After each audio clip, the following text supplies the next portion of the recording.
je suis Johan de Marketing 301, le podcast qui aborde des sujets marketing souvent jugés complexes, alors qu'en réalité, il suffit de comprendre certains mécanismes pour décupler les ventes de votre business en ligne. Après avoir créé une agence digitale en 2010, puis avoir racheté une société e-commerce en 2013, toutes deux toujours en activité, j'ai fait le choix de vous transférer mes meilleures compétences à travers Marketing 301. Bonne écoute. Bonjour, donc aujourd'hui on est à la Paris Retail Week à Paris et donc un salon e-commerce qui regroupe pas mal d'acteurs, de prestataires sur tout ce qui est moyen de paiement qui tourne autour du retail, donc du e-commerce. Et j'ai avec moi Nico, donc qui est développeur pour une société de e-commerce, une boîte dont il va nous dire un petit peu en quoi ça consiste. Donc je te laisse te présenter, Nicolas. Bonjour, effectivement je suis développeur dans une start-up parisienne. Plutôt orienté food. Aujourd'hui, vous faites quoi comme activité? Vous vendez quoi sur le site sur lequel tu travailles? Nous on est plus sur un marché local, donc on vend des produits frais de la région parisienne. D'accord. Des producteurs d'Île-de-France locaux. Le business c'est d'aller chercher les produits chez les producteurs et on s'occupe de tout ce qui est logistique. Donc derrière, moi ce que je fais c'est de développer des outils logistiques pour justement aller chercher ces produits, préparer les commandes et les expédier correctement. Et justement au niveau de la logistique, donc il y a quoi? Parce que j'imagine que si c'est du local, il y a beaucoup de problématiques de transport, de livraison, d'emballage, tout ce qui est logistique en fait. Ouais, en fait la plus grosse problématique c'est le flux tendu, c'est-à-dire qu'il y a des produits sur lesquels on ne peut pas faire de stock. Ouais. Donc produits frais. Ouais, ultra frais, avec des durées, des temps de vie. On a ce qu'on appelle un temps de vie dans l'entrepôt. C'est le temps que le produit peut rester chez nous avant qu'il soit impropre à la consommation. Ouais. En gros, on laisse toujours une marge au client pour pas que ça arrive périmé chez nous, évidemment. Du coup, ces produits-là, il y a des produits qu'on peut garder entre 1 et 2 jours. Donc en fait, c'est super court. Et ces produits-là, on est obligé d'aller les chercher tous les jours. Donc on a des systèmes de commandes automatiques qui, en fonction des commandes clients, vont passer commande chez le producteur la veille pour le lendemain. Ouais. Et suite à ça, on a des tournées de collecte qui sont générées automatiquement. Donc des chauffeurs qui vont dans toute l'île de France récupérer. Et comment tu gères ça? Tu as un outil, tu passes par Google Maps, tu as un système de mapping, comment ça se passe? On a plusieurs choses. On a un outil de prévision de commande. Donc on sait que pour une certaine période, tel type de produit va être commandé à peu près 50 unités pour tel jour de la semaine. Ensuite, par rapport à ça, suivant l'heure de passage de commande, on va rééquilibrer par rapport à un pourcentage.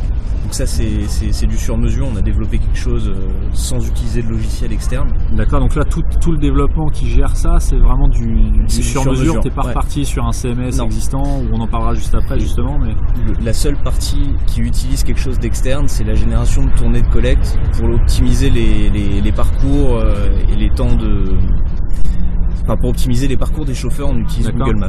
Voilà. D'accord, donc tu utilises quand même une partie de l'API de Google Maps. Et justement, ça me permet de rebondir, on en a parlé un petit peu tout à l'heure, mais est-ce que tu t'es heurté à la problématique du changement de stratégie commerciale de Google Maps, à savoir qu'avant Google Maps, on avait un certain volume de requêtes mensuelles qui étaient gratuits. Maintenant, ils ont basculé l'outil sur leur marketplace, Google Cloud. Et du coup, on se heurte à une limitation qui est un peu plus agressive. Et donc vous, j'imagine que vous avez combien de requêtes par mois ou par jour sur Google Maps justement? On n'est pas trop impacté. Pour l'instant, on n'avait pas énormément de requêtes. On était à peu près à la limitation. Avant, c'était 2500 requêtes par jour. D'accord. Donc vous utilisiez à peu près 2500. À peu près 2300. D'accord, ok. Donc quand même un gros volume par rapport à un e-commerçant, un petit e-commerçant qui se lance ou... Ouais. Et là on utilise entre 2400 et 2800 requêtes pour l'instant. Donc on n'est pas trop impacté. Donc vous n'avez pas encore passé le niveau du compte de facturation qui est débité régulièrement par Google? Non. Ok. Donc ça, oui, pour la partie logistique, gestion des tournées, tout ça, vous passez par l'API Google Maps. Et il y a d'autres outils qui sont greffés à Google Maps un peu? Tu m'as parlé tout à l'heure de tout ce qui était gestion de la livraison justement, qui était greffé en plus de Google Maps pour gérer tout ça. Non, c'est du Google Maps aussi. D'accord, j'ai mal compris alors. Et donc ok pour la partie logistique. Maintenant la partie justement du site en lui-même. Comment tu as choisi de développer? Donc c'est toi qui as géré quasiment tout le développement du site. Ouais. En fait, je suis arrivé dans cette entreprise. La structure était tout fraîchement créée. Il n'y avait rien du tout, si ce n'est un PrestaShop qui avait été créé par un développeur externe. D'accord. Le problème étant que toutes les pages mettaient 10 secondes à se charger. Ouais. Le travail n'avait pas forcément été bien fait. Pour préciser, t'es pas forcément super fan de PrestaShop? À la base, moi j'étais parti pour refaire un PrestaShop. J'avais dit que c'était pas forcément bien fait, que 10 secondes c'était pas normal. Pour afficher quoi? Qu'est-ce qui s'affiche sur n'importe quelle page? N'importe quelle page. De toute façon, 10 secondes même pour une page produit ou une page de catégorie ou quoi, c'est trop long. Ouais. Donc moi, quand je suis arrivé, j'ai proposé, comme n'importe qui, un PrestaShop parce que c'était de l'e-commerce et que pour moi c'était la référence dans le domaine. La solution, ouais. J'avais pas forcément mon mot à dire à ce niveau-là, donc on m'a dit tout ce que tu veux, mais pas PrestaShop. D'accord, donc la direction de l'entreprise, elle ne voulait pas repartir sur PrestaShop. D'accord. Non, mauvaise expérience la première fois, donc c'était mort. J'avais chaud d'écran, l'eau froide. C'est ça. Donc du coup, le deuxième truc que j'ai proposé, c'était de partir sur du Symfony, qui est un framework PHP. Là encore, je me suis heurté à un refus parce que j'avais pas assez de connaissances à ce niveau-là et qu'ils voulaient pas prendre le risque que je développe sur un framework. Donc en fait, on a fait du from scratch, mais juste en PHP, quoi. Sans framework, sans rien de tout. D'accord, ok. Et Symfony, justement, c'est bon, on va y revenir parce que PrestaShop maintenant se base sur Symfony, mais tu m'as dit qu'il y avait d'autres problématiques derrière. Alors moi j'aime bien PrestaShop pour plusieurs raisons, parce que c'est quand même user friendly, c'est assez facile à prendre en main.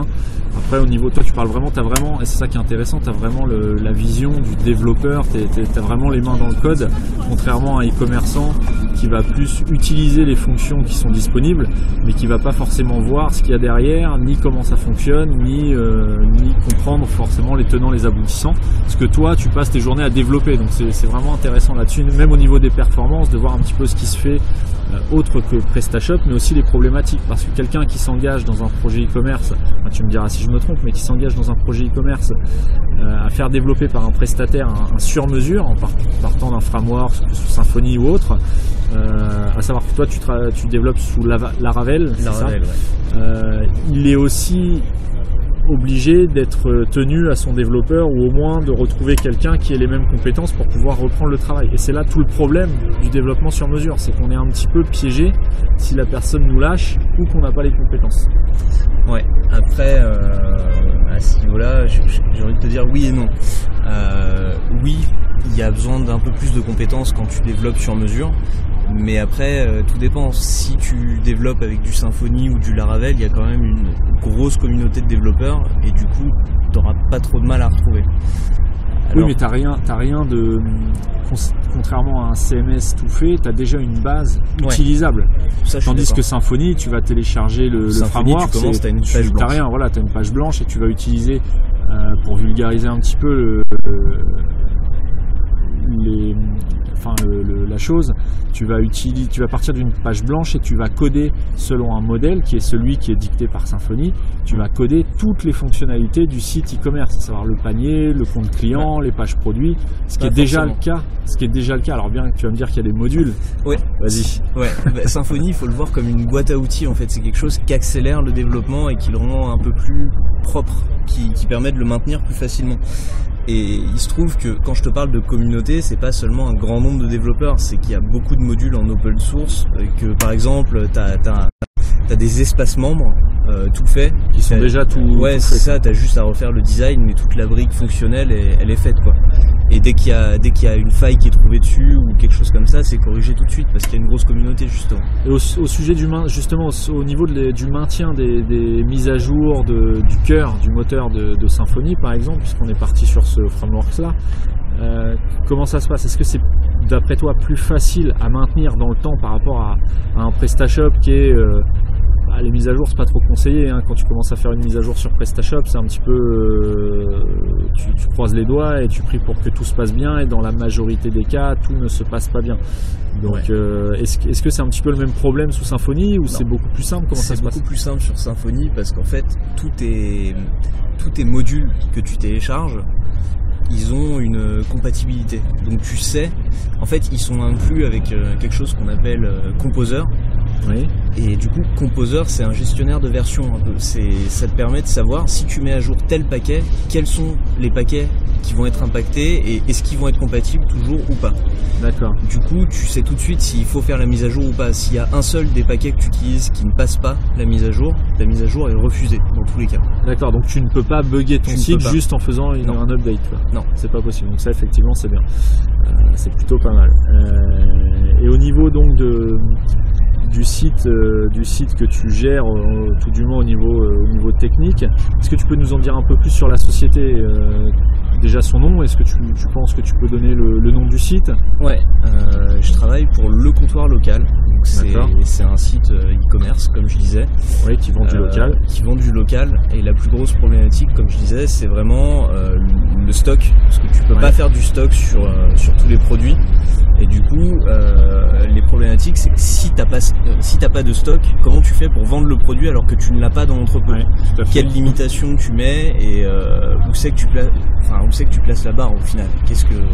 Et comment tu évites les clients insatisfaits qui éventuellement auraient pu commander un produit que tu n'as pas en stock, ou alors qui est périmé? Ouais. C'est là toute la. Ouais, vous avez vraiment une problématique de logistique. Enfin, c'est vraiment le point. C'est ça. Le point à travailler. Si tu fais que vendre des produits, mais que t'as pas de problème de date de péremption ou quoi que ce soit, c'est plus simple que si t'as des dates de péremption, des produits qui arrivent qui sont pas forcément ultra frais. Donc déjà, ton temps de vie il est plus bas que ce qu'il aurait dû être. Tu commandes par exemple, je sais pas, 10 kilos de pommes de terre, t'en as que 5 qui arrivent. Comment tu fais si tu les as déjà vendus? Parce qu'on est vraiment sur du local, on se répète un peu, mais on est sur du local, donc un peu du sur-mesure en termes de vente de produits, quoi. C'est la production du coin, quoi. Tu vas pas aller chercher des produits qui sont créés un peu partout en Europe, enfin qui sont produits un peu partout en Europe, et donc tu es obligé de te limiter à ce que la terre donne aux alentours. C'est ça, l'idée c'est de vraiment en fait c'est comme un circuit court. L'idée à la base c'est d'aider le producteur et de proposer des produits qui ont du goût. Et du coup le message qu'on passe, c'est que on peut pas avoir et des bons produits et aussi des garanties de volume. C'est pas possible. Donc on est vraiment dans quelque chose qui est la consommation durable et équitable, quoi. Enfin, c'est un petit peu ce principe-là. Et au niveau des volumes, est-ce que tu peux nous communiquer un volume de trafic, de chiffres réalisés, de ventes, de producteurs qui sont enregistrés sur la boutique? Ouais, je dirais qu'on a environ 1500 producteurs. D'accord, ouais, donc il y a quand même du volume. Non, je dis une bêtise. On doit être plus entre 800 et 1000. D'accord, producteurs. Oui. Et en base produit, on doit avoir à peu près 4000 références. D'accord, ok. 4000 références, donc oui, c'est déjà une belle base de données. En volume de vente? Alors, en volume de vente, c'est un site qui génère combien à peu près à l'année, le chiffre d'affaires à l'année? J'ai pas si tu peux donner ces informations-là, mais en nombre de commandes par semaine, je dirais qu'on est entre 700 et 1000 commandes par semaine. D'accord, oui, donc il y a vraiment du volume, c'est quelque chose de sérieux, de conséquent, et où tu peux pas te permettre d'avoir une structure derrière technique qui bug tous les 4 matins, ou qui plante. Là, tu as un impact direct sur le chiffre d'affaires. On a eu des problématiques, on était chez OVH en mutualisé. Ouais. Et mutualisé? Ouais. Pour des volumes comme ça? Au début, on était en mutualisé, avant d'avoir ces volumes-là.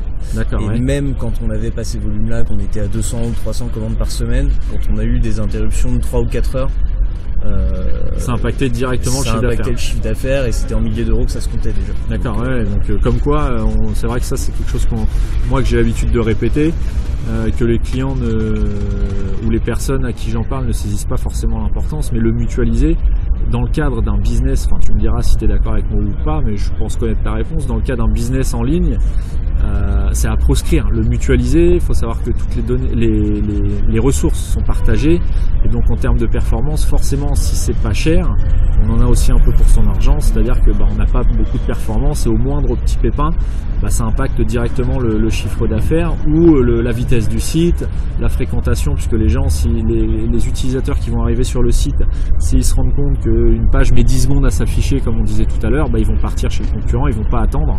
Savoir que en e-commerce, la clientèle est très volatile, donc il faut vraiment avoir un site performant et donc un hébergement performant. Et aujourd'hui, vous êtes sur une infrastructure de quel type du coup pour absorber ce volume? On est parti sur du mutualisé jusqu'à à peu près avoir 200 commandes ou 300 commandes par semaine.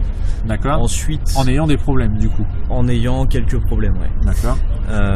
Et ensuite, la logique aurait voulu qu'on passe sur du VPS, mais on a sauté le pas directement et aujourd'hui on est sur une infrastructure cloud, donc public cloud chez OVH.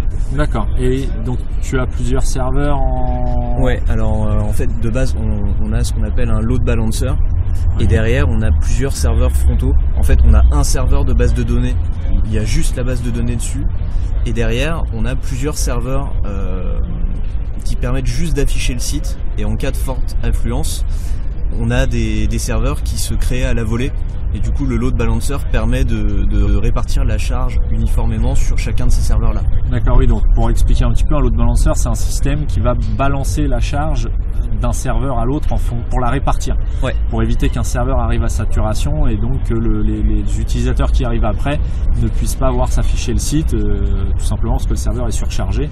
Là ça répartit la charge sur plusieurs serveurs et donc avec le système que tu as mis en place avec plusieurs des serveurs qui se créent à la volée en fonction du besoin et donc tout ça chez OVH et donc là effectivement on n'est plus du tout sur une infra de serveurs mutualisés. On a aussi d'autres problématiques mais ça montre bien aussi l'intérêt de partir soit sur du VPS, du cloud ou du dédié, mais pas sur du mutualisé quand on a une activité en ligne qui génère directement du chiffre d'affaires, puisque par définition en e-commerce, l'activité est censée dégager du chiffre d'affaires. Ce qui est différent avec un blog perso ou un petit site vitrine qui n'a vocation qu'à afficher ou à récolter éventuellement quelques leads, mais qui ne génère pas directement, c'est pas un outil de génération de chiffre d'affaires direct. C'est un petit peu différent, bien que un site devrait toujours être accessible, mais après il y a aussi une question de coût. Mais un e-commerçant, qu'est-ce que tu conseillerais à un e-commerçant qui débute, qui ne fait pas le volume de vente que tu peux faire avec la société chez laquelle tu travailles aujourd'hui, qu'est-ce que tu conseillerais comme hébergement? Est-ce que tu conseillerais justement du mutualisé, du VPS, du dédié, Pour commencer, je conseillerais du VPS. Du VPS, pas du mutualisé. Vraiment proscrire. Ouais, vraiment proscrire. VPS, ça donne déjà un peu plus de marge de manœuvre. On peut on a plus d'accès, on peut modifier des choses qu'on ne peut pas modifier sur du mutualisé. Mutualisé où tu es vraiment bridé. Et le plus important, c'est qu'en mutualisé, on n'est pas sur du SSD, généralement. Alors que VPS, c'est compliqué d'avoir du VPS sans SSD. Donc le SSD, pour préciser, c'est une technologie qui concerne les disques durs, et à savoir qu'un SSD est beaucoup plus rapide qu'un disque classique SATA. C'est ce qui améliore la restitution des données, en gros l'affichage des données.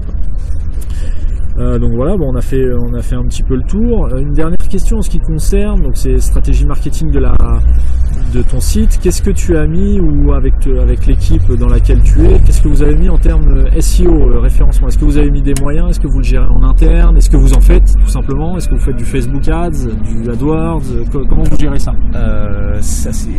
Alors moi je vais te répondre par rapport à ce que je maîtrise. Je sais pas tout. Je sais qu'on le fait en interne, donc on n'a pas à l'époque on s'est posé la question de faire un audit, donc d'externaliser cette partie-là, pour savoir ce qu'il faudrait modifier parce qu'on n'avait pas les compétences. Au final, on a une responsable marketing qui est arrivée, qui était orientée web marketing, donc qui avait quelques connaissances, qui a acheté des bouquins et qui s'y est mis, et du coup on a tout gardé en interne. Alors ce qu'on a fait techniquement, on a mis en place des microdonnées.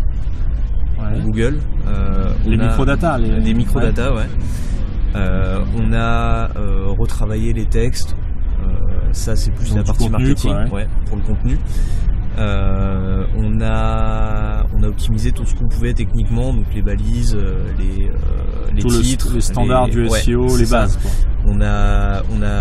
Il y avait un gros enjeu de performance donc, au niveau du temps de chargement des images, enfin de la taille des images notamment.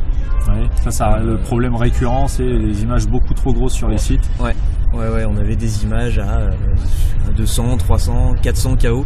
Ouais, ce qui est beaucoup trop. Et aujourd'hui, sur le site, les images max en moyenne, elles sont en moyenne à entre 50 et 70 KO. Voilà, donc moi je préconise souvent moins de 100 kg octets, parce qu'après c'est pas forcément évident avec les sliders qui nécessitent des images des fois en 1900 pixels de large. C'est difficile d'avoir des rendus corrects avec une telle taille de dimension d'image. Ouais. Donc c'est vrai que si on peut descendre à moins de 100 kg c'est déjà bien, moins de 80 c'est encore mieux, moins de 50 c'est l'idéal. Et donc là vos images sur le site, donc à savoir que tout est possible puisque tu me dis qu'en moyenne les images sont à 70 kg à peu près, et vous avez au moins 4000 images puisqu'il y a 4000 références, donc comme quoi c'est possible. C'est du boulot j'imagine, mais c'est possible. Et comment tu optimises justement ces images? Est-ce que tu le fais avant de les ajouter au back-office, ou est-ce que c'est fait à la volée? C'est fait à la volée. D'accord. C'est fait à la volée, on a mis en place quelque chose au moment de l'upload de l'image pour retravailler et virer tout ce qui n'était pas utile. D'accord, donc c'est dans le développement là, sur mesure qui a été fait de manière à optimiser les images dès qu'elles sont ajoutées au catalogue. Ok. Bon, très bien, écoute, je te remercie, on arrive à 20 minutes d'échange. Est-ce que tu as un endroit où on peut te retrouver sur les réseaux sociaux, pas spécialement? Non, t'es vraiment dans le code? Non, je suis vraiment en back-office, dans les coulisses. Je suis dans les coulisses. Un vrai dev. C'est ça. Écoute, je te remercie Nicolas, et puis peut-être à bientôt pour échanger à nouveau sur le thème du e-commerce et peut-être de ton entreprise. Merci, à bientôt.